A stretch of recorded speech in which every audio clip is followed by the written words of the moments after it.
Welcome back to another episode of Career Podcasters. Yeah. Week 14, baby. Woo. Week 14. That's crazy. It's crazy. Time has been flying.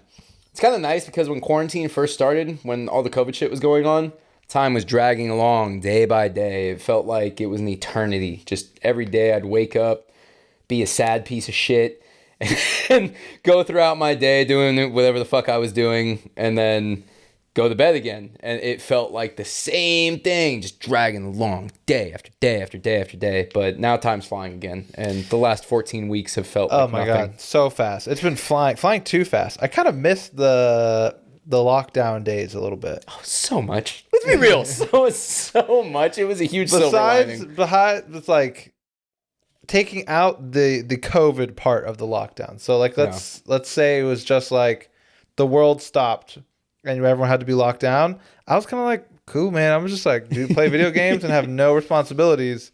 It was for a while. And that part was kind of cool. I kind of missed just waking up with like nothing to do for like days. It was just like a long vacation. Obviously it wasn't because of all the awful things that happened. Like, I'm not trying to say that part, right? But there was some moments in time. But there's a balance. With the bad came the good, and the good was pretty sweet for a time there. I'm ignoring the part of where like I was like terrified to go to the grocery store. You know what I mean? Shit like that. Yeah. So it obviously wasn't just that. But man, I do, like the other day I was like reminiscing, just waking up and playing video games for 8 hours and like not feeling at all guilty about it. It's just the guilt part. Yeah. Like I think that must have been it because I wouldn't feel bad at all. No, because you're not supposed to be out. So no, yeah, I had to. Yeah. Oh man, good times. Good times. Bad times. Good and bad times. We'll remember memorable times. Iconic, maybe. Me in my room with the lights off playing video games. Iconic. Yeah. I don't know about that. Or me getting these like deep webs of Twitter news articles and things like that. I've been doing that less frequently lately, but not just Twitter, just news articles in general, just articles and stuff like that. But as time picks up, you know, I try and separate myself from the rapidly moving clock and, you know, take a step back and sink back into some old habits that maybe aren't the best. And I know I'm very anti-press. I understand this. I know I'm very #fuck New York Times, but I was reading the New York Times today. Yeah, for reference, Matt, at least used to, is not as much now, read a lot of news, which I think is good. Keep up with the news. I used to read it. I'm talking like back. Yeah. Right? All through college, every day. I'm almost the opposite where like it would just stress me out too much. Like worrying about other people's problems. I was like, I got to just worry about my own problems, which, you know, now it's not as much the case, but at least a while back I was like, yeah, fuck. So I'm not a big news guy. Wait, so the news was like worrying you? Did you have to take a step back because it's only bad? Would you like react poorly to every news story that was coming out? It's not even conscious like that. It's you don't even notice, but you do it too all the time. What we talk about in this podcast, we're like, the world's so fucked up. There's so many things going wrong because the news is slowly seeping into your head that it's horror porn, right? It's just like shit is fucked up. Shit is scary. The world's ending. If you don't consume that daily, or at least as much, you kind of just don't think about it as much. And it's not saying it's not important to know about those things. Like it is. Like you should stay educated on what's going on for things you can make a difference in. But if you can't make a difference and it's just like, you know, taking a toll on you, it's not worth it. I think it's just like weed, like where every day it becomes problematic, but you know, in small quantities it can be a great thing. You need to check in. You need to know what's going on, but you don't need to see it like 20 times a day, right? Like COVID is happening, right? Awful shit's happening. I don't need to check the cases every day. And you know what the news did every day? Multiple times a day. It goes, cases are on the rise again. Whoa, look at this fucking chart. New milestone, 300,000 deaths. Yes, exactly. They almost say it in a happy tone. They do, because they're fucking newscasters. They're making money. And it was just so silly, like, dude, that I don't need to see that every day. My parents would watch it, and I'd be like, turn off the news. I remember, like, getting upset, like, you guys need to stop. Like, shit's not going to change. It's not like one day it's going to be like, oh, it's gone now. Like, you'll know. When the vaccine comes out, you'll know. Yeah. Like, don't worry. But it was that just like everything is shit and waiting for that one moment of like, yeah, things are better. But even so, even in that waiting moment, right, when COVID ends and it's maybe sunshine and rainbows on the news for a day when it's like celebrations are running rampant through the streets of California. People are embracing strangers yet again, taking their masks and burning them just like, whatever. Throwing their masks like graduation caps, just like, we did it! We made it! We made it through the year. The thing is, I'll let you finish your statement, but everyone thought of that dream. That was never going to happen. No.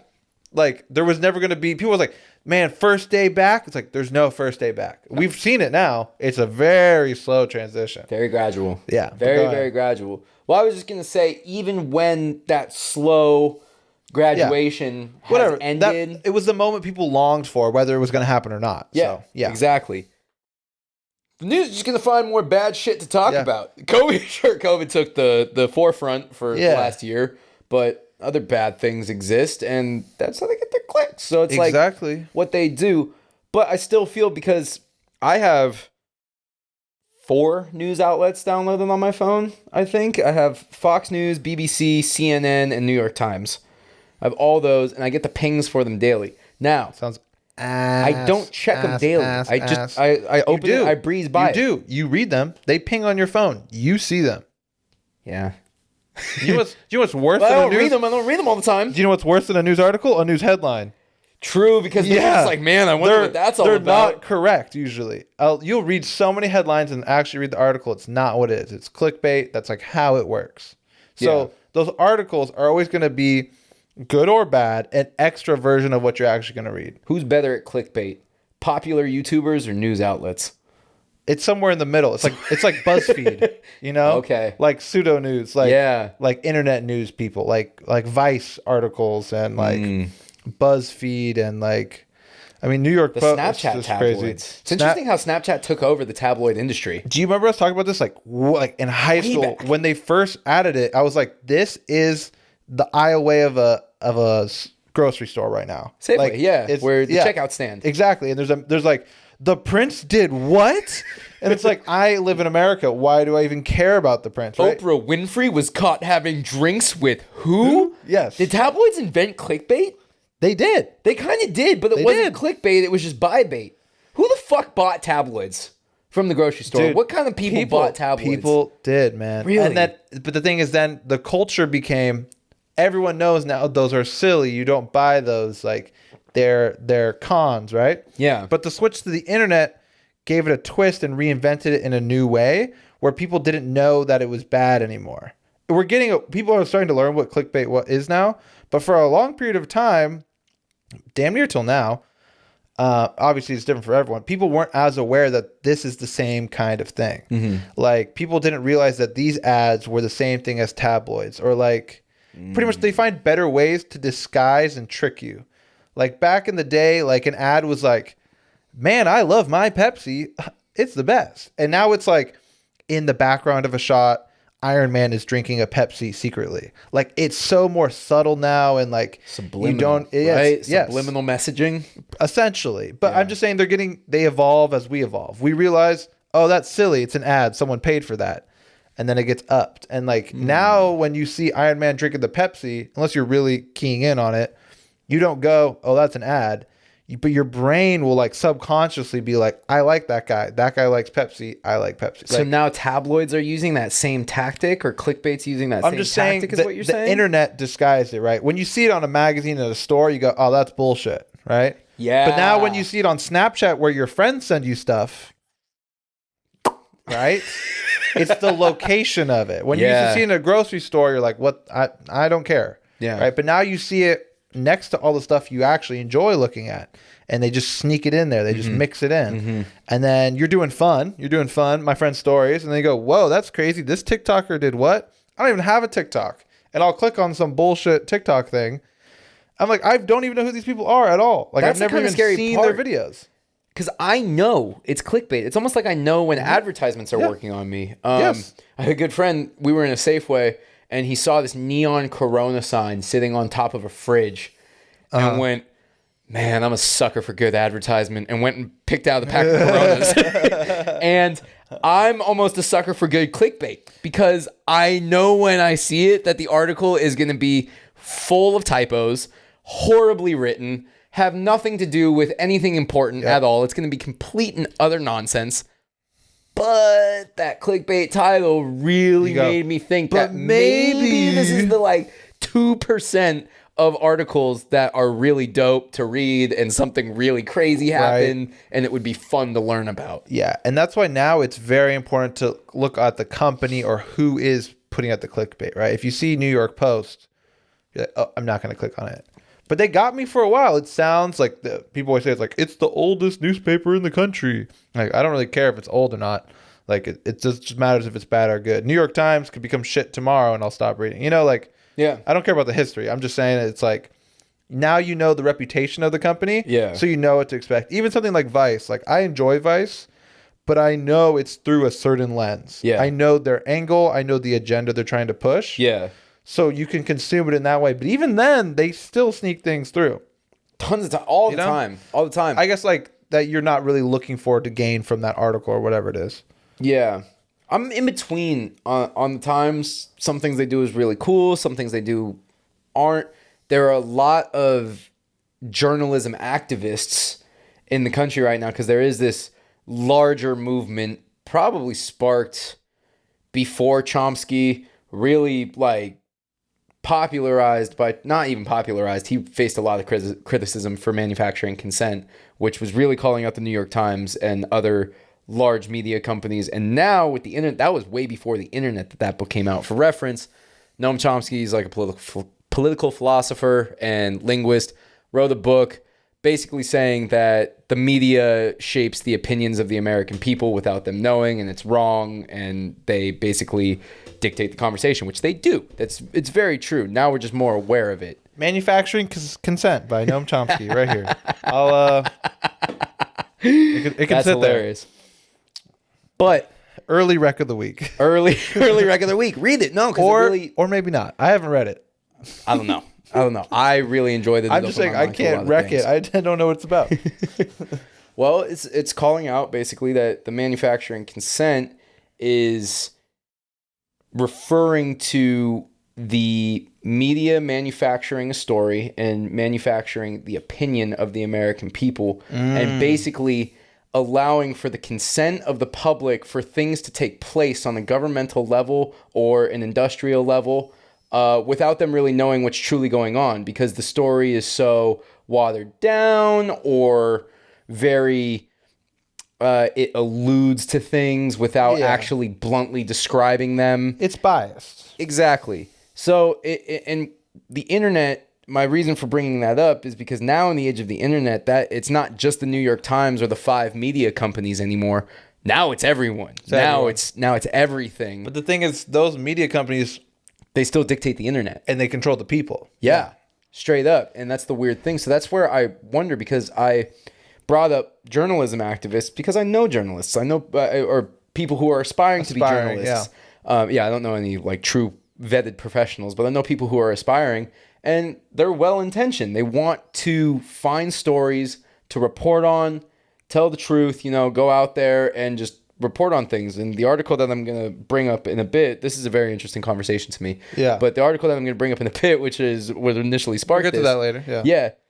It's good journalism. Like, it informs you. It's actually important. It's revealing certain things. I think a lot of corrupt acts have been revealed by journalists and things like that. So where do you, because I started out by saying I'm generally #fuck the New York Times. Yeah. But I read them when I think it's legitimate. And how do I, as a reader, gauge what is good to take in, what's bad to take in? And I guess what I'm asking is, how do you specifically as a reader judge that? Because you said sometimes, like you just said, maybe the New York Post, right? Just because it's the oldest, it's doesn't mean it's good. But you were like, if the Times got bad tomorrow, then I'd be like, fuck the Times. That means it's not bad yet to you. So do you trust the Times? I don't think I was just doing it in comparison to the Post, but I think the biggest thing is, I would personally say the best way to do it is to consume as much as possible to cross-reference. If you hear the same story written by 20 different news sources, you have a better chance of getting the real story. But then doesn't that lead to the problem we were talking about, where people are just consuming too much news all the time? Exactly, right? So that's what I'm saying. Like, that's truly the best way to do that, but who's going to do that? Is there a medium?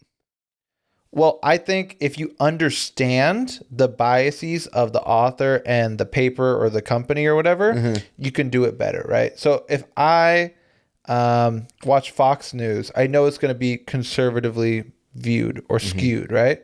So I can take that into account, right? So when they say something, I can go, yeah, maybe that's not true. Maybe it's a little bit more this way. And then I could double check it and cross-reference specific things. So I'm not like wasting all this time, right? The other thing would be to try to find the best that are like unbiased. A good way is foreign news. If you look at foreign news on us, depending on the country, but usually they don't have as hard as a stance as a United States news, right? So I like that you have BBC. BBC is tied tightly to America, but if you went to like something like French news or something, they have less of an agenda. They don't really care as much about, they don't really affect U.S. politics and stuff like that. So it's not as big of a deal. But you're right, with the internet, it's so much more. And people go like, well, I'll listen to the people. I get my news from Twitter and stuff like that, which I always thought was so stupid. But I understand the point of it as well. The issue is with social media is that now these tech companies essentially can take the same roles as these news companies, right? They decide what is trending, what is not. They have a lot more power than I think anyone thinks, or that I even know or anyone knows.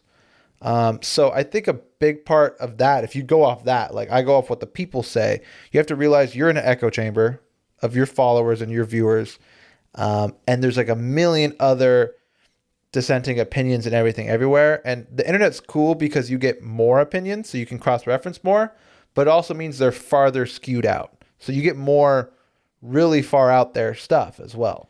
Farther skewed, and depending on the platform, it's just like the media companies that he talks about in this book. Now it's almost the rise of the social media companies, where they dictate what's out and what's not. Yeah, they decide. They decide. There's a select, very small percentage of people who decide what is allowed out there and what is not. Yeah, and I it's funny because I think there's actually almost like a conservative talking point, but it really shouldn't be. It should just be a general thing, because people always use the example of Trump, right? Trump got kicked off of Facebook and Twitter and stuff. I'm all for taking him off. I'm all for fuck Trump. I don't know if I'm for taking him off. I was about to say, yeah, I'm tough on it because I'm definitely a big freedom of speech kind of thing, and it scares me that at the moment it's kind of working in our favor. But imagine, let's say this. Let's say it was Obama, right? And they were just like, for some reason, the owner of Twitter is like a big Trump head, and he's like, I'm taking Obama off of Facebook and Twitter. We'd be outraged. Very dangerous. Right? Very slippery and slope. Right, he wouldn't have a reason to get taken off, but it's just scary knowing that Jack from Twitter just can make that call. Here's the thing in the case of Trump, though, and some other positions, when you get in that position of power, what you say matters so much more. Yes. But also it gets scarier when you think of people we didn't even elect. So we're talking about these guys, you're right, they hold a position of power and are supposed to be respected, but essentially the people should be allowed, if he put that out there, the people can go, we don't like that, and he loses his power. The issue with the social medias, I think that's awful, but the next level thing is people who are famous for no reason or not really selected by the people, essentially, right? So that could be any influencer who just gets a bunch of views for whatever reason, right? But it's also the people, the tech companies, right? We don't elect them. We don't elect Mark Zuckerberg, right? Nor the president of ABC or NBC. Yes, right? And those people, I think, hold much more power than any elected official does. So imagine, that's bad. Yes, that's awful. But imagine how much worse it could go where, the guy at Facebook decided to take down all of these posts and put these up. Like, it's just so much untapped potential. And I think they've done a decent job. They haven't like fucked it up yet really bad, but it's very scary. Now, in the case of Trump's an interesting case though, because he said awful things. Yes. There is the debate. I don't think it's a debate. I think he incited the insurrection that took place. I think he 100%. But I'm saying there's a debate in the country, not between us. But there's also a debate that he's still our president for some people. So, yeah. And that he's hiding away in a cave too. True. Yeah, or some crazy But shit. in the case of Trump, I guess final nail in the coffin, ban him from socials or don't. Now he's not president anymore too. Now he does not hold I think he should presidency. I think he should have been allowed back on. But I will say he broke the terms and agreements of Twitter and of Facebook. Like he broke the rules, he got himself banned. The equality part of this is that if I broke the rules, I'm probably not getting banned because no one sees it. Yeah. He only got banned because a lot of people saw it. Yeah. Which is tough. I think in the moment it was the right decision, but I think there needs to be some policy or some law around this. I think freedom of speech through social media, we need to find this gray area. I like the fact checking thing. I like the idea of it. I don't know if they aced it, but I like the idea of, because he would lie, right? Yeah. And so then they could say, we think this is what's actually true. The issue is they pick what they think is true as well. But I would like to be able to cross-reference things immediately on the page right in front of you. I think that'd be really cool. That takes work, Alex. That makes me have to think when I'm reading my social media page. Yeah, Why would I want to do that? Well, so that people don't try to overthrow our country again. Yeah. Right? No, but Yeah, I know. sarcastic was playing. But that's what is very scary to me. And again, still fuck Trump, 100%. Yeah. I think he should have been banned long This is the before he was. He broke the in rules terms of being way before that. Yeah. It should be an immediate removal from office. However, does that infringe on freedom of speech then? 100%. I mean, unfortunately, it 100% does, because that's just their opinion. Yeah. We obviously think that's not accurate. It's obviously fucked. But the reason, if these people get reelected, is because the people voting for them think that's true and they agree with him. I mean, why Trump had all these supporters, even though we on the other side think it's lies and all that. That is our opinion. And I think that's also true. I think it's fact, right? But we have to think of how they're thinking. They feel the same way about us. Right. So their followers might go, yeah, that guy's right. I'm not going to do the accent again. Yeah. That guy's right. I agree with him. I want to keep him in office. And maybe the voters in that district in Texas, when it comes to the House, dude, it's small areas and gerrymandered areas, right, where they find the right constituents to allow these people to get in office, which is a different story. But the reason they're there is because people agree with them. I think more of the problem is we can't use the law to remove them, because that's not how that's not the First Amendment, right? It's educating the voters that, this is not accurate. Yes. So if we want to talk about the law of it, but then again, how are you going to do that? Because those with money, as we already said, are going to dictate what education people are getting or what things people are hearing. Well, that's different, because there's people with tons of money who don't agree with those statements. I would say a lot of people with money don't agree with those statements. If we're talking about people with power and money, I wouldn't say Mark Zuckerberg or Jack Dorsey, head of CEO, would, commend those statements. No, not at all. So they can probably take them off the platform if those were to go up on Twitter. I don't know. But these are said in press conferences. So that's the thing, right? And there's still a large percentage of the country that doesn't use social media. There's still a large percentage of the country that watches television, goes to town halls, goes to something. This stat might be a little old. It's maybe a year ago. It's only 25% of Americans are on social media, which is, I think, hilarious, because when people think the world thinks this, when their small bubble echo chamber on Twitter agrees with something, it's one, that you're looking, if you did see the whole of everyone on American Twitter, it's still only 25% of the people. Yeah. That's so silly to think that is what everyone believes. But I agree, in that case, that's the issue, is these people can say whatever they want, but we as the people have to then condemn them, say it's wrong, and that will turn the table, right? Yeah. We can't stop people from saying whatever they want. We didn't sign up, but we live in America. That's the rule here, and it comes with those bad things as well. But the better speech beats the bad speech. That's really what it is. It's just crazy to me, because those are people in positions of power spewing shit like that.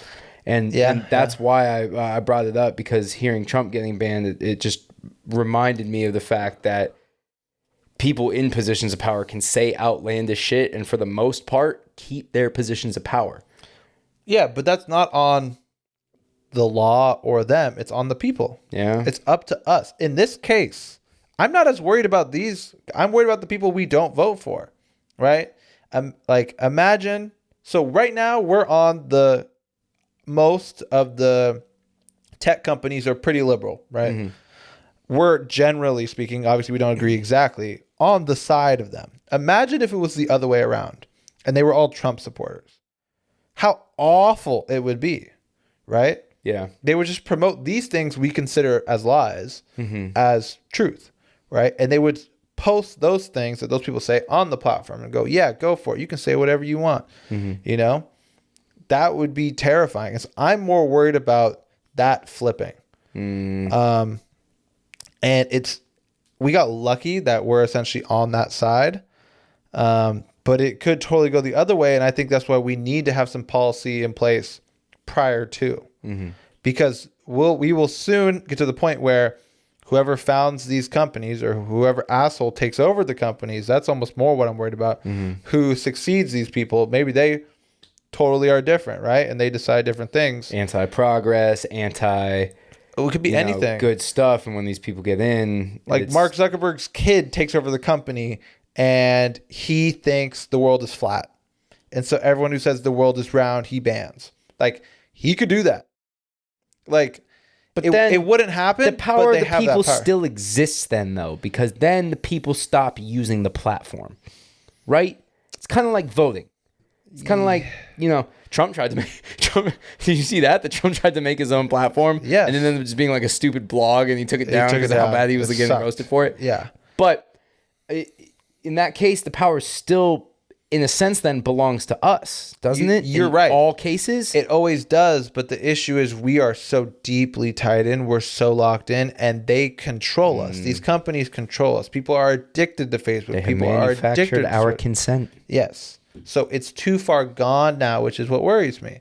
And that's why they took Trump off, because there's people who, without even knowing, were just blindly believing him, right? So they wanted to fact check him just so people actually went, oh, the president can tell a lie? I didn't know the president could tell a lie. Yeah. Like, it's just, you can't assume everyone's just going to pick it up. We all get duped by something. We all believe things that aren't true. So it's really tough, but I don't know. I think having the freedom to say whatever is massive. I think the law is constructed solidly. Like, if you say something that's harmful or can cause a riot or damage, then yes, then you could be held accountable. And I think we need to Unless you're doing it from the seat of the president, I guess. Well, no, he has a large amount of lawsuits and court cases against him at the moment. Yeah, right. He's going through a ton of legal things and he probably will get off scot-free. But that's a different thing, right? But it's not like people aren't pressing him. How dope would that be if he just went to jail? Died in jail. Yeah, just died in prison. I mean, I don't want to say, I really don't wish death upon anyone. No, I'm not saying I wish the death. I'm saying that for the rest of his life, he spends it in prison. Yeah, it would be pretty cool. That would be awesome. Yeah. That would be really dope. Yeah. Looking at you, Donnie. I hope I'm winking at you from the other side of the glass one day. That would be dope. Anyways, what sparked this entire rabbit hole is actually tied to what we're talking about, because money buys you power, right? Money dictates what we see, what we read, and it also dictates what we don't see and what we don't hear and what we don't read and things like that. Sure. And this is one of the cases where the New York Times took down another massive money cartel right now in terms of a whole different thing. We talk about speech and stuff a lot on this podcast, but the powers that be control a lot more than our speech and what we're reading and they control how we think. Yeah. Much more than controlling how we think, even too. But they do control how we think because, again, what they let out and what they don't let out. So this article that I read this morning, whoa, look at that, we brought it back. This article that I was reading this morning really terrified me, but in a way that was good. I called it. Yeah, I know. But I think in a way that's important that we need to start talking about. And I know you care about this. I know it's something you care about, because I was informed that the UN, this is also people, you said we should be more scared about the people we don't vote for. Yep. We have no control over who the fuck is running the UN. Yep. Really, because it's other countries' delegates. And I'm starting to learn that it's really just bought most of the time. And that's what I even wonder about our politicians. Because even when we vote for them, even when we think we're voting for them, they're just all bought. They're all paid. Yeah, I mean, ads and everything are how they get votes. Exactly. Yeah. But I'm just saying, like, at the end of the day, the power comes to us. If we don't allow ourselves to be duped by these silly advertisements and schemes, it really does come down to us. Yeah. But I guess I have faith in humans. I don't think humans are that dumb that whoever puts the most money in wins. I want to hope, okay? I personally don't know. I think right now, money buys votes. But then Bloomberg would have won, right? True. So it obviously isn't everything. So True. we are somewhere in the middle. Somewhere in the middle. Anyway. Somewhere in the middle. Go ahead. But it affects more things than just that. Because, and again, I think what's more scary is the things that we don't know about that money covers up. Or I will say, though, before you get into this, when you were mentioning like that the article scared you, right? But it's important to know about. Yeah. I would say there's kind of levels to it. There's things that are important to know about that scare you, but there's also things that are important to know about that you can make a change and a difference in. And to me, that's more important. And if you have a lot of other things going on in your life, you may only want to focus on that because it is essentially personally useless to learn about something that terrifies you or scares you or gives you anxiety if you can't actively do anything about it. That's, I guess, my thing about the news and stuff. If I can't do anything about it, what's the point of this just worrying me? That's fair. It hasn't ridden me with anxiety today. I'm not saying you. I'm saying in general. I mean, the reason why the next generations of this country will all have anxiety and mental health issues is because of social media and things like this. So it's obviously having an effect. It has a major effect. Yeah. I think that's a big thing. You see it in kids a lot nowadays too.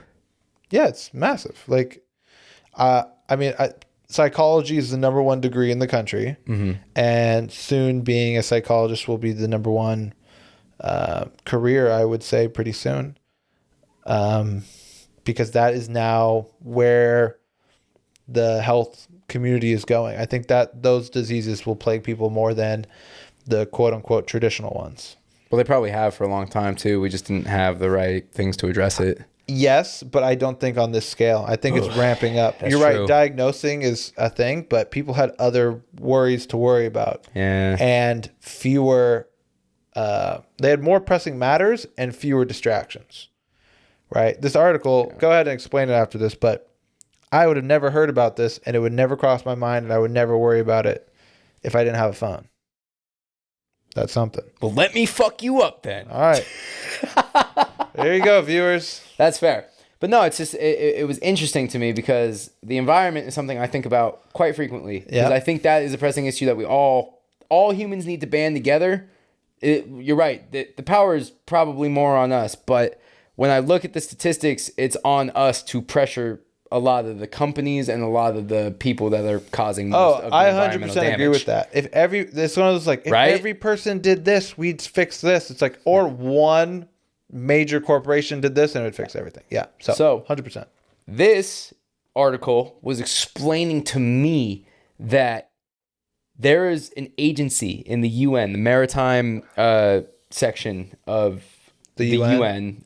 Basically, they overlook trade boats that go from country to country. Boats and hoes. Boats and hoes. Boats and hoes. Gotta have me my boats and hoes. Deadliest catch without the crabs. Almost out of gas.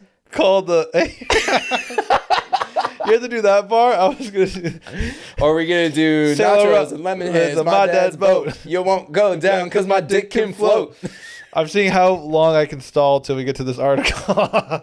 You really don't want to get to it. Fun fact, Matt and I did a remix of that song for a history class back in the day. Maybe that was fun. Maybe if we hit some milestone, we'll find that video and drop it. We're going to have to do some serious work on that Toshiba, which I'm pretty sure is at my parents' house. Yeah. We'll figure it out. Anyway. It's going to be on the internet. Maybe the teacher that we turned that in for has it. Yeah, we'll find it. Find it. I'm not too worried. But yeah, so the UN has this maritime group that deals with basically the trade. This agency. They oversee what's going on with trade boats and the global economy, essentially.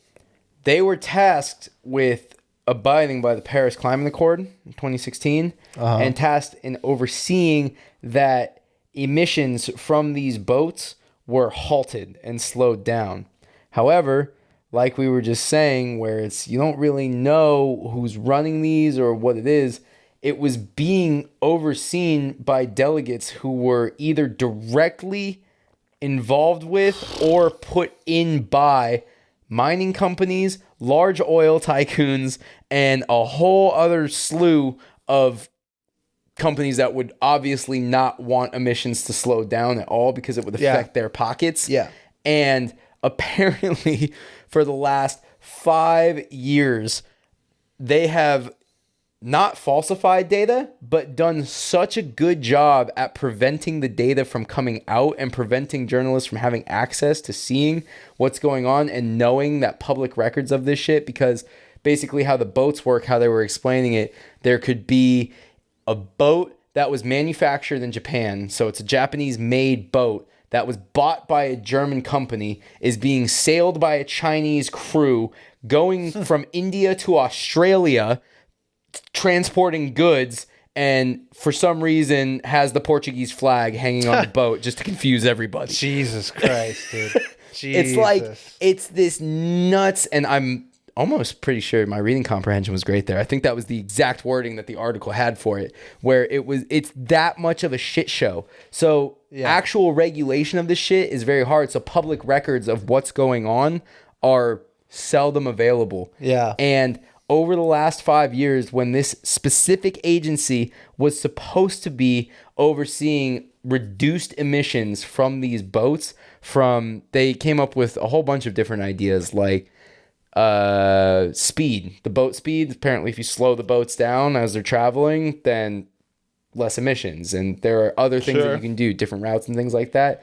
They purposely intervened and stalled all of these. And over the last 5 years, almost all the progress made because of the Paris Climate Agreement has been mitigated by the boats. And actually, the emissions have only accelerated over the last 5 years. Of course. They have accelerated at like a rate at which the article pointed out that the emissions from these trade boats match the emissions from every single coal plant in the United States of America. Wow. Solid work, guys. That's what I'm saying, man. Dude, so that's a big thing, because and I feel like in some weird way we're going to get to how this relates to what we were just talking about with all the speech stuff. Yeah, well, I'm not so worried about that at first. My biggest thing is, so supply chain in general is very tough. It's a new thing that we're learning as a world, as a country, whatever it is, right? As a global economy. Yeah. Obviously something I'm really interested in. I majored in it. But but the thing is, now that we have a global economy, the regulations get very difficult. And I'm not a kind of like, one nation planet kind of person. Like, I don't think that's like plausible even to like have one country rule us all. And if that happened, obviously there would have to be tragedies to get to that point. So I'm not even like, let's throw that out, right? Because you could say that would fix it, right? Well, one country just makes the rules for everyone. It's like, that's not going to happen, okay? At least not right now. Or without World War III. So then the UN, right, is supposed to decide these rules. Yeah. But obviously it's impossible. That's why when people say stuff like the Paris Climate Agreement is bullshit and doesn't really do anything, this is why I see they say that. It's kind of true. Yeah, it's just because like it's literally just like, yeah, I'll do that, but there's no, like, the way things work in a mostly capitalist world that we live in, there has to be some weight behind it or some reason or some money, right? Besides just like, I want to do the right thing, And that was, for me, a big argument about why I didn't like Trump. That was one of my things, because I am passionate about the environment, but I was like, oh, he left that's fucked. But it was mostly because he didn't want to like maintain to their standards and whatnot. And obviously he didn't care about the environment, but I also admit, like, it didn't really mean shit. Yeah. And it sucks because we have no control. We can't do anything about that. As like I'm saying, obviously as an individual we can't, but as even a country, how is the US supposed to go like, no, like, do it. And like, because like you said, it's 7 different countries, and like, how do we hold them responsible? This committee, the people in charge of this agency were from Saudi Arabia, the largest oil tycoons in the world. Yep. French delegates that were directly tied to one of the largest oil companies in France, and then a Brazilian mining company who obviously is pro fracking. Yeah, and it's just all that stuff. Yeah, it's craziness, and I know that you're passionate about environmental issues to an extent, and that you're concerned about it. We've expressed our concern about it to each other, and honestly, like, one of the things that I do believe, one of the information things that I do get frequently is, I think 2 years ago they said we got like 10 years to sort this environment shit out, or we're fucked. Do you think that's fear porn, or are we on the verge of being fucked? It's fear porn for sure. So that's fear porn. But we're also on the verge of being fucked. So it's both. How is it both? Well, the reason they're telling you that is because they want a change, right? Yeah. So they're trying to scare you into doing the right thing. Mm-hmm. That's a tactic used by everyone. It's a psychological thing, right?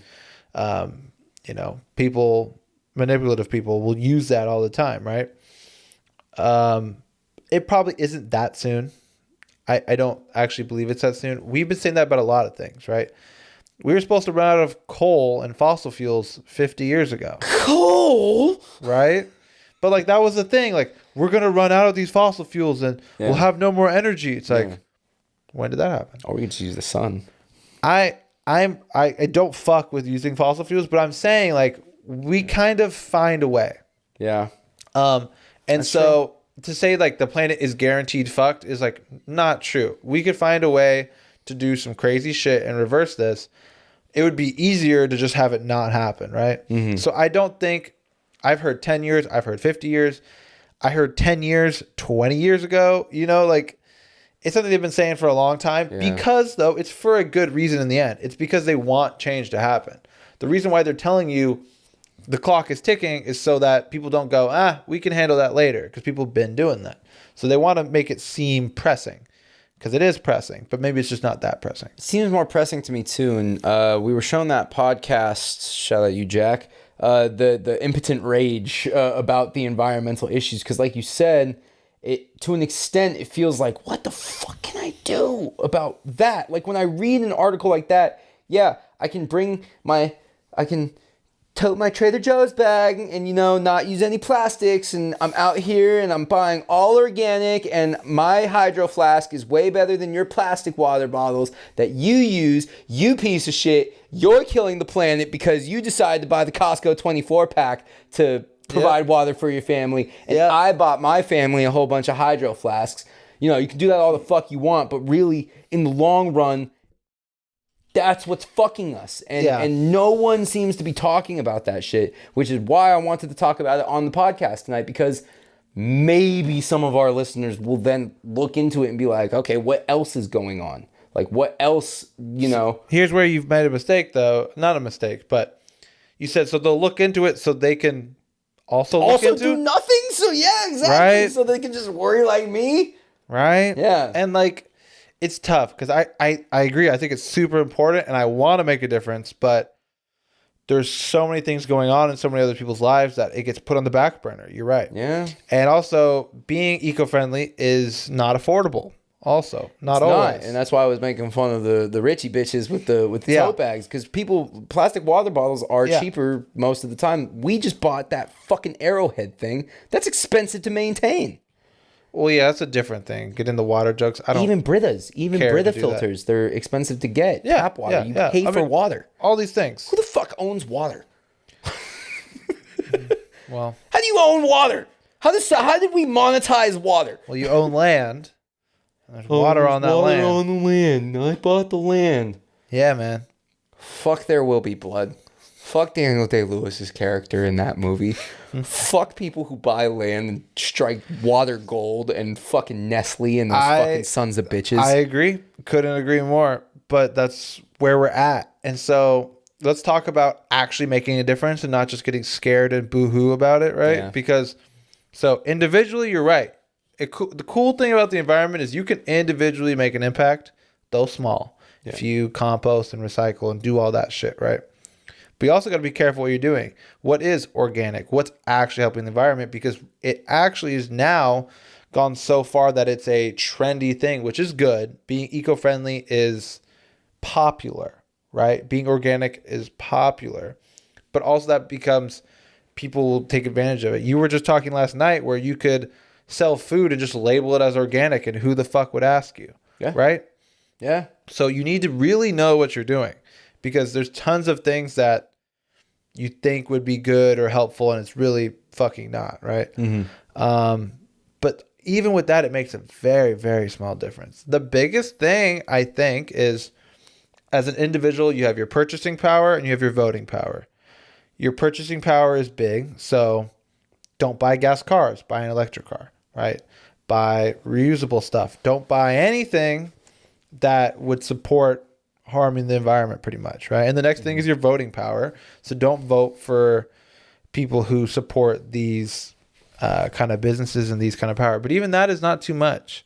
The biggest thing I would like to do is to have you do kind of complete to the company owners to please stop, or you can plead to your local representative to vote to, have a stop to when these the people. company is like, hey, I know what they're begging on their knees for and practically sucking your dick for. Here's $30 million in an offshore account. Good stuff. And I want you to do what I say. Yep. Not much you can do about that. But the other argument, everyone says, that's what everyone fucking tells me, is there's not much we can do about it. And I sit here and I get passionately angry and I get passionately upset and worried. Why are you getting upset? Because there has to be another way, Alex. Well, there has to be something that can get done where it's not just like, well, yeah, when they use their purchasing power, which is higher than mine, then no one has more purchasing power than like everyone else. So than the collective? Yeah, of course. A couple people own more wealth than all of those people. But if that's one person, right, if we can get Jeff Bezos to decide that, then we're good. You know what I mean? So they just want to go to Mars instead. You want the answer or not? Okay. This is what you got to do. If you want to actually stop getting pissed about this and make a difference, you got two options: up your purchasing power or up your voting power. Become an elected official or get rich. That's how you make a difference. Get rich is the answer, baby. Support career podcasters and we'll make a better world for you. We will be out here fighting for the people of the world with the money that you put in our pockets. And maybe you'll see me driving a Lambo one day too, but I swear to God it'll be an electric Lambo. I was about to say though, once you get that power, everything changes. Everyone's liberal. That's the question of human nature. Am I going to be naturally corrupted by the money we make off of this podcast? Dude, the money we make off of this podcast. That's what they say. Everyone's liberal till they got to pay the taxes, right? Yeah. Like that's how it goes, because people look out for their individual self. So I would love to have someone with either large purchasing power or large voting power who is selfless like that, right? Who isn't looking out for their own agenda as much. And there are a couple politicians like that. That's why I was a fan of Bernie, though. I mean, I personally was cool with what he was going for. But even if you don't, I know a lot of people who weren't even Democrat or were very anti-socialist or anything like that, who just liked him because of that fact that he was selfless. He wasn't looking out for him. He seemed to really want to do the right thing, though his right thing might be different from yours. It was like genuine, you know? But it gets tough. Like you were talking with the journalism earlier, right? Someone who I think is really good, who does kind of a gonzo journalism, Andrew Callahan, who is All Gas, No Brakes for now Channel 5.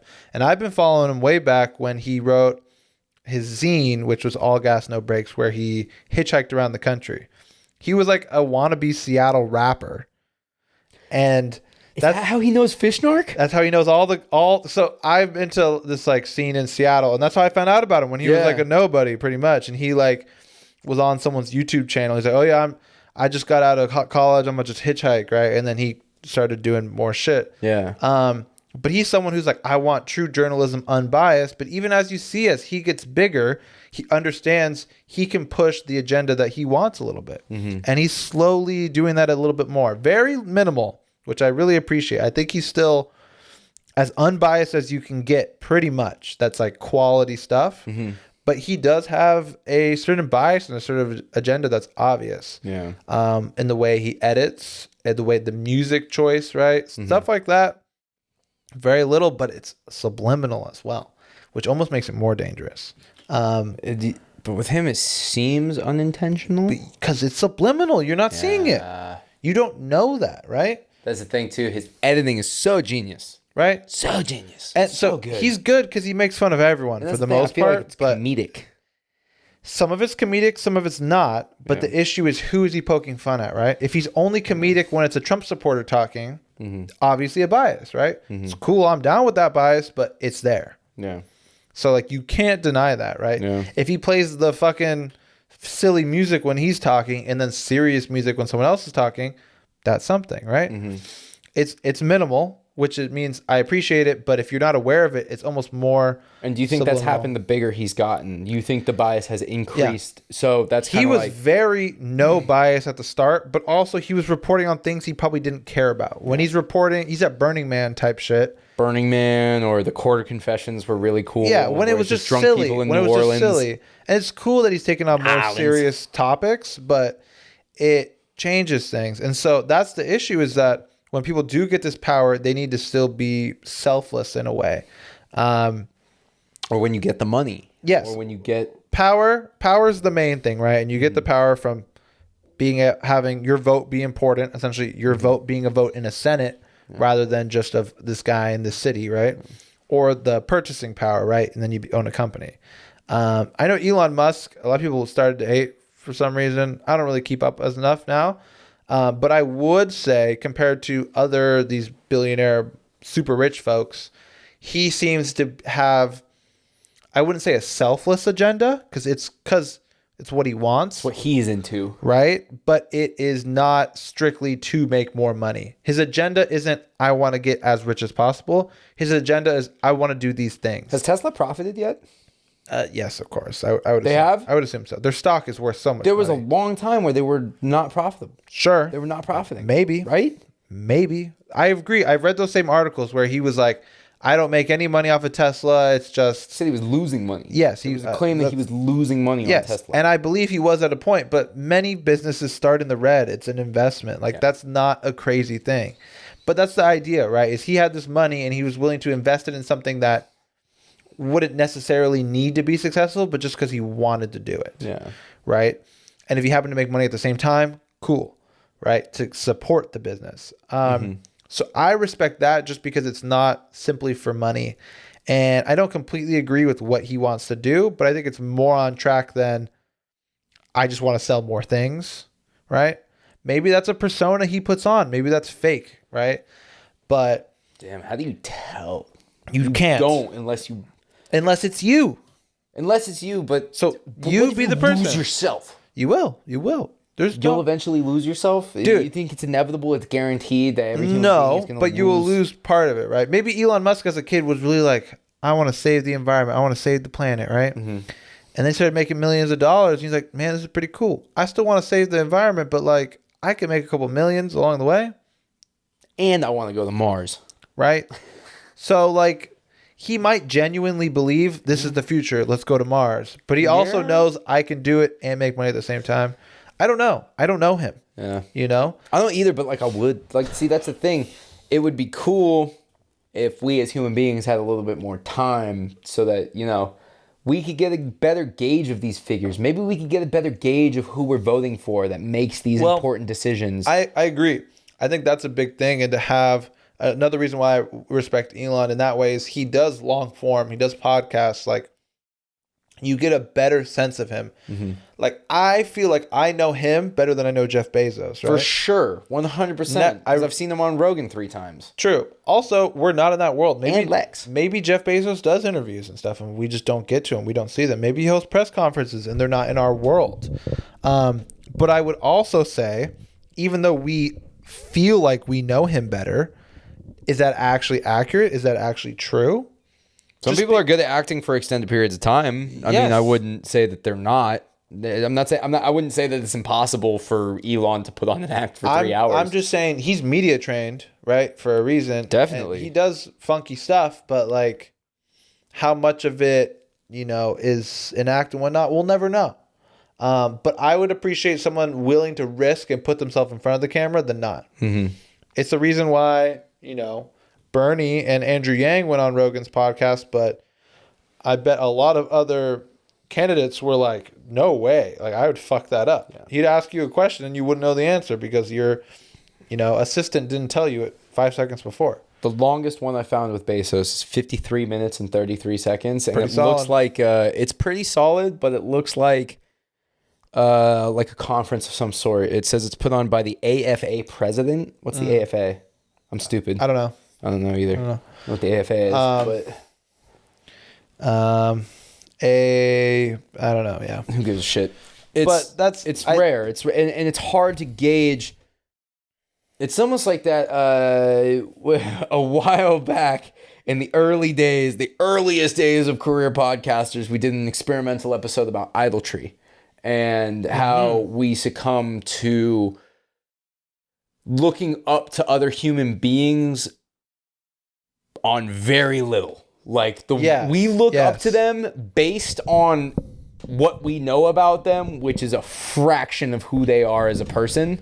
And it becomes very dangerous for a lot of people. And I think that it's an interesting thing to think about because we all have influence. One of mine is Anthony Bourdain. And I think he was a little bit more open about his dirt than most people. But maybe not. Maybe that was still stuff he wanted to show you. Definitely stuff that he wanted to show, and definitely stuff that he was like, that's for me. And you don't know what that part is. Exactly. And there's ways to trick that. Yet we look up to these people nonetheless. Well, I know that I don't know everything about Anthony Bourdain yet. Doesn't stop me from, loving acting him. like you did. In acting like I did, of course, for a long time until I got on this new notion of like, I don't have lunch with these motherfuckers on Tuesdays. I think that's the biggest thing. And like, you can't speak for anyone else. I mean, I don't even know if that episode ever came out, but I think it's a big thing. I'm not going to do the whole thing right now, but I believe that you shouldn't idolize anyone to that level. You can have role models, you can have people you look up to, but you shouldn't treat any human like God. It's almost a weird Catholic thing where like only look at God or Jesus as that level. Even if you don't believe in God, that means don't think anyone's that. No one's perfect, right? Someone who I look up to a lot and I think is really funny and I like his content's Bobby Lee, right? Mm-hmm. And he seems like an open book, right? Mm-hmm. He tells you all these crazy stories, but that's so you don't question him on other things that he doesn't want to talk about. If he acts so forthcoming, you go, oh, well, I know everything about him, but it's really he does that to prevent you from really getting into what he doesn't want to talk about. Mm-hmm. It's a next level move. Yeah. And someone like Bourdain definitely did the same thing. I mean, all those people. Now, do you think that's not wrong of them to do? No, it's like okay. If this podcast blew up tomorrow with 10 million views, would you start thinking more about what you're letting out? No, I wouldn't think about what I'm letting out because I only care about people who really know me well. True. And those are the people who are listening now. Yeah. If a random person knows something about me, I don't care. Mm-hmm. But if my friend or my family knows something about me, I care more about that. Mm. So I'm just as careful now as not. But also I would say there are some things that I'll never say on this podcast. Very few. Some things that you just are going to keep to yourself, maybe to the grave? Yeah, of course. I think everyone has those. I think it's silly not to say that. Yeah. For the most part, in my head, I feel like I'm pretty open. I'll talk about whatever for the most part. But we all know there's some things. It could be as little as like a silly, embarrassing story that you just want to forget, right? Yeah. Like, it could be anything. But no one is going to be like truly, fully open on any kind of platform like that. Like everyone's got some things, and that's why it's silly to believe that these people who will never know your name, never know you exist, never care about you, right? Yet we vote for them and put them in positions of power and let them make decisions for us and let them run the world. We put faith in them to, you're tasked with making sure that emissions in these boats are down. I'm not even talking about that. I'm talking about like famous people have way more power. It's just we buy their merch and we follow them on Instagram. Like, they have control over purchasing power. Voting is different because we have to have someone do that, right? Yeah. And the idea is they say what they're going to do, and they are somewhat more or less held to that because then they wouldn't be reelected, right? These famous people could lose their fame, but that's way less likely than a politician losing their job. It's very easy for a politician to get voted out. It's very hard, but it's also like you can't get rid of Kim Kardashian. You could do anything you want; she'll be famous forever. She could get canceled the fuck out of, and people will still talk about her. That's a fact. Oh, and she'd make a comeback too. That's what I'm saying. People would forget that she got canceled a year. Kanye's insane. He said the craziest shit, right? Still super famous, right? And I'm not saying he's someone who shouldn't be famous or whatever, but it's just that point that some people are at this level now where they're going to be around forever and they will always have this power. And it's silly. It's okay to look up to them, idolize them, but like, don't think like they're God or everything they say is right. I just caught myself. You just said something bad about Kanye West, and I immediately felt the need to be like, I love you, Kanye. Like, yeah, it's fucking stupid, dude. I know. Why do I feel that way? Because he makes good fucking music? Because you idolize him. You think he's this next level human. Yeah. That he's better than everyone else. And it's just like, that's not the case. Everyone's like a human. You can say someone you think is smarter or did this or did that, but like... I feel that about Elon. Like, I feel like, oh, he's smarter than me. Like, I agree. Easy. I should listen to what he says. He's a genius, but it doesn't mean you should listen to what he says. No. Why would Elon know anything about emotional intelligence? Why would he know how you should treat your family? How would he know how to even take care of your money? Or sure, he could tell you how to build a plane or a rocket, but like, why are we going to blindly listen to everything they say? People are good at certain things. No one is good at everything. When have you succumbed to idolatry in your life? I don't know. I don't. You can't think of one? I mean, are you the God that I should start idolizing? No, I definitely have, right? Yeah. But also, I just don't get into individuals like that. There's people my first thought would be like an athlete, right? As a kid, like I had soccer players who I looked up to and I wanted to be like, but I never thought to, what are their thoughts on the environment and politics? Like, no, I just like, oh, I like they do this move, right? Yeah. I recently got asked that in like some icebreaker type of game. Like it was not recently. It was like a little bit over a year ago. Like someone, a famous person that you like look up to. And I put Elon Musk but with a caveat that I would explain why. And I like that he's a rich and famous person who doesn't solely want money, but I don't think of him of like, he would be able to help me with my anxiety or something. Like, It's just like, there's no one that I find that way. I used to view my parents that way. Maybe that's one. I mean, I think a lot of people do, but I thought, my mom knew the answer to everything.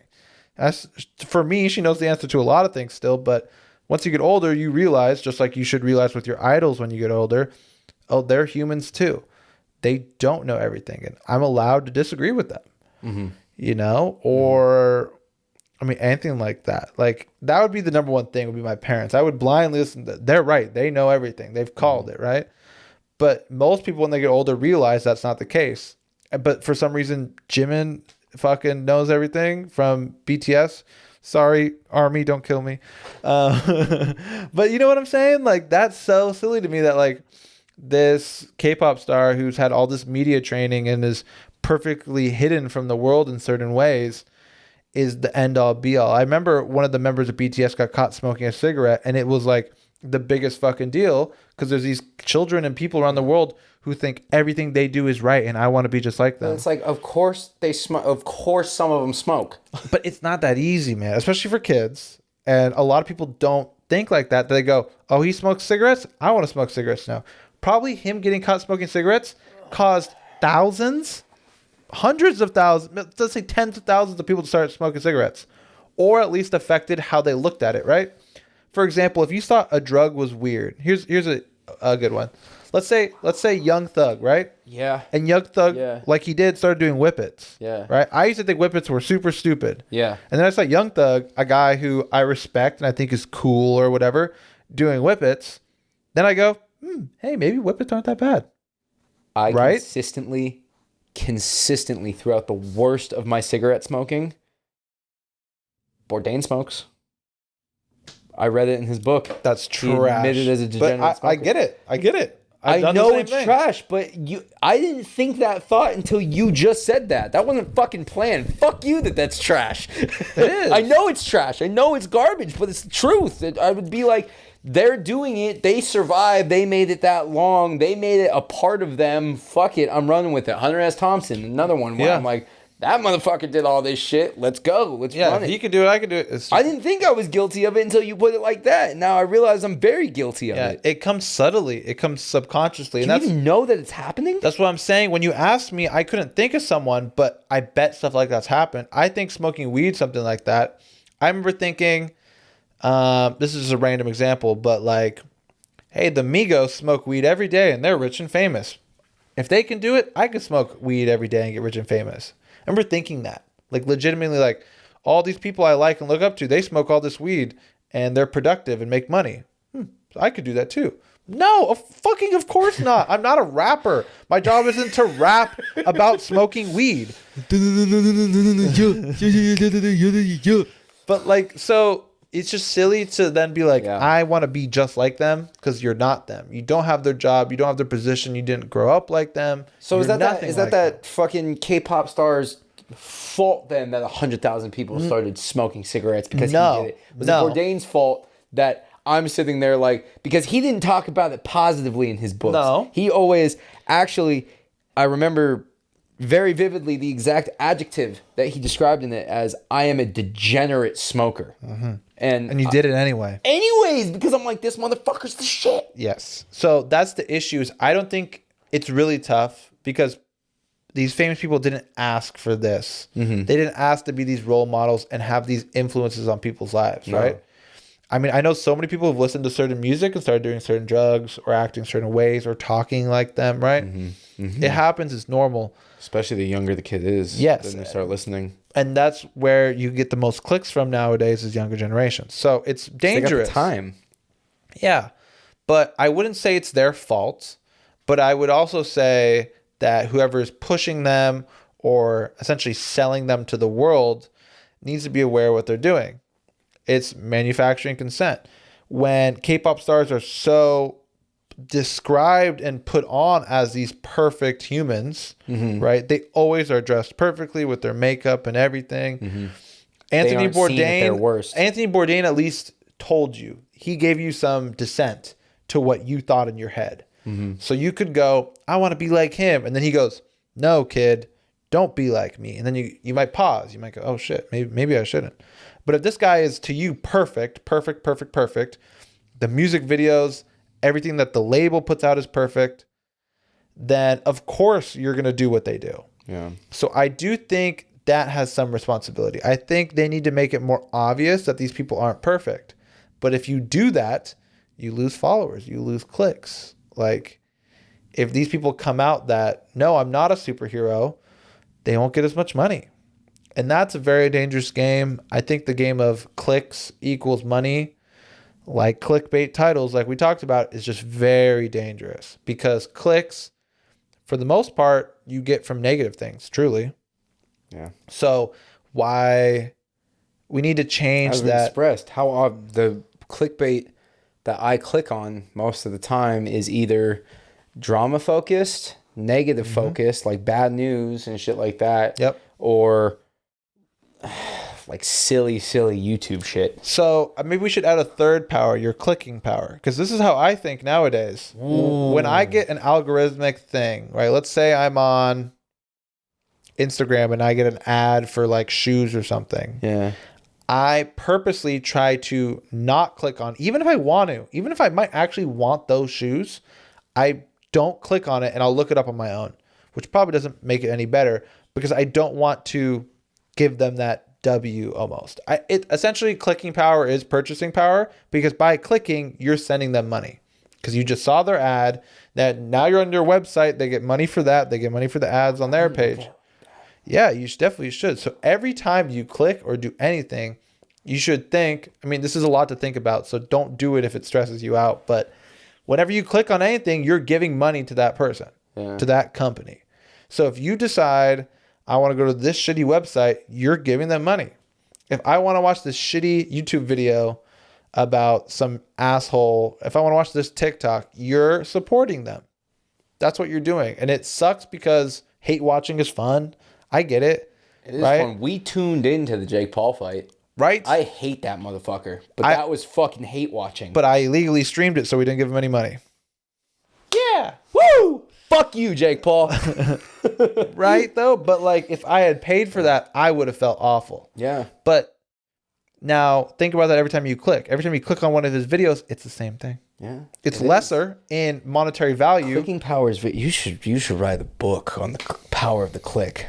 That's a fucking cool. new age phenomenon. Yeah, I have not heard clicking power before. Coined Career Podcasters 2021.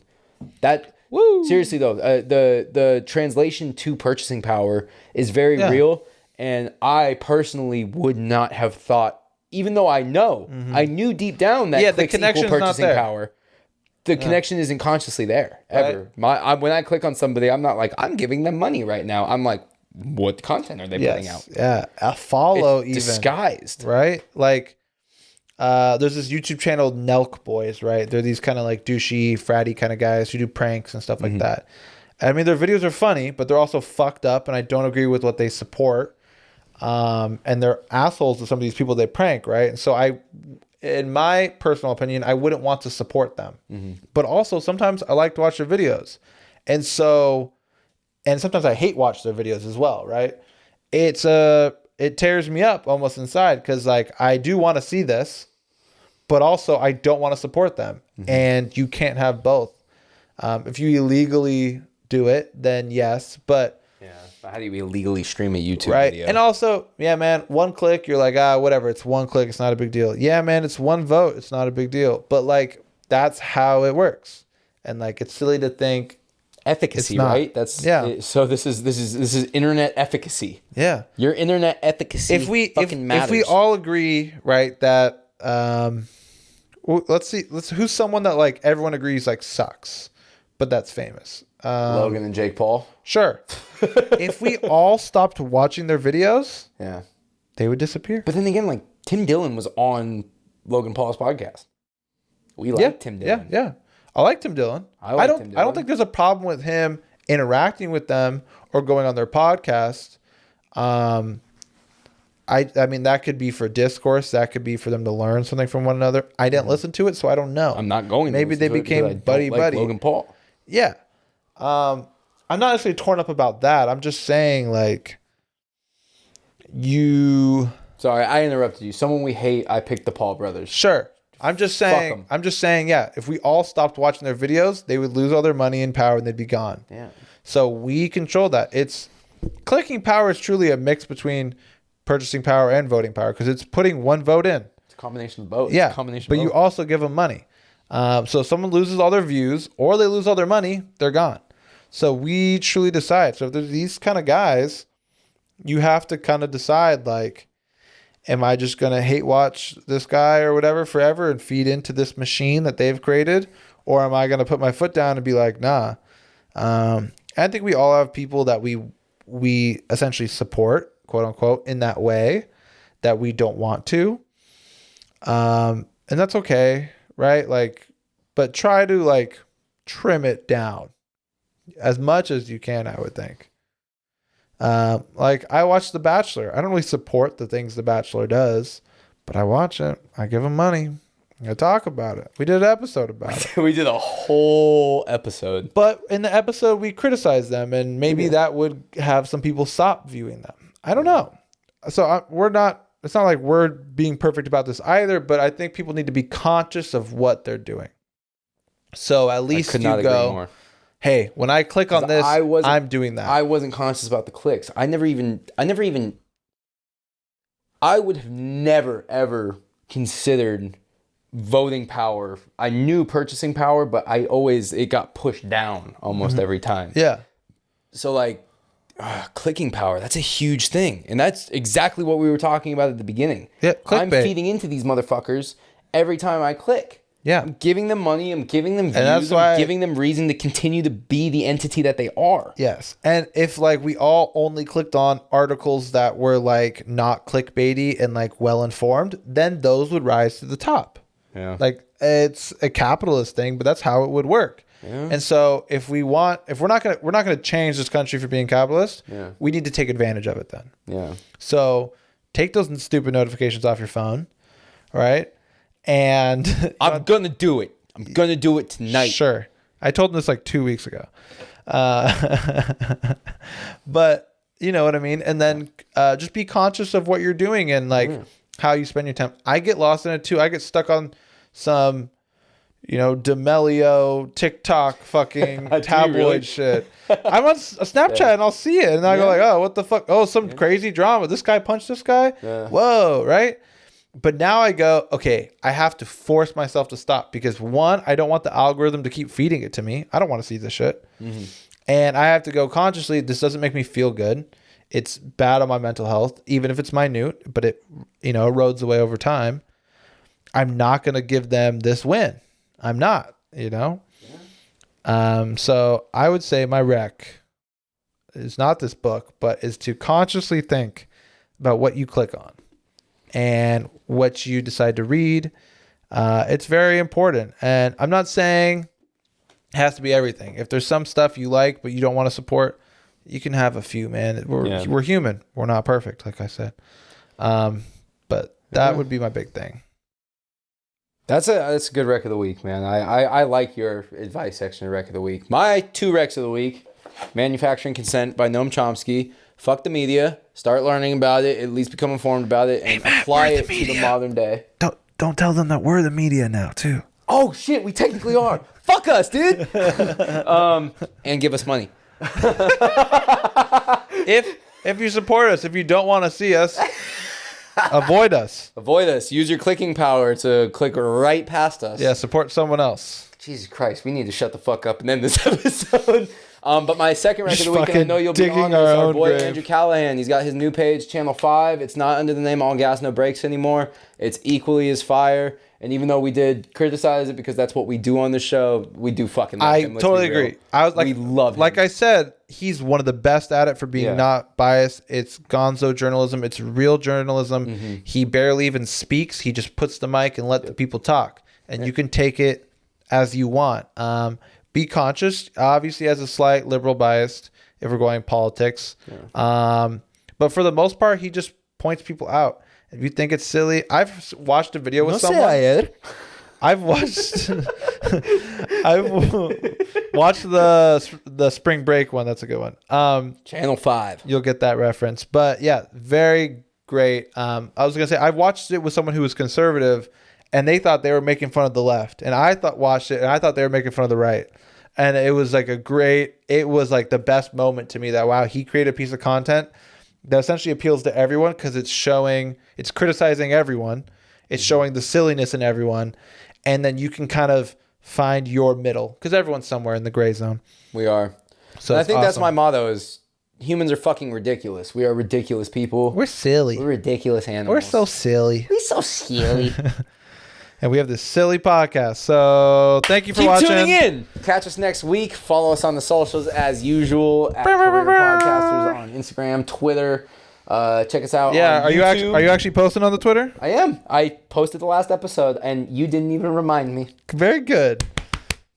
I did it a day late. We missed the story, but we got the Twitter. That's bigger. That's bigger. Check us out on the Instagram. Check us out on YouTube. Especially on YouTube, use that clicking power for us because hopefully most of y'all love us. And Spotify, and we're not on SoundCloud anymore? No, we're not on SoundCloud. Fuck SoundCloud. I got too lazy. They don't pay us enough. Yeah. No, I'm just kidding. I just got lazy. Shit. And with that, we'll see y'all next week. Peace.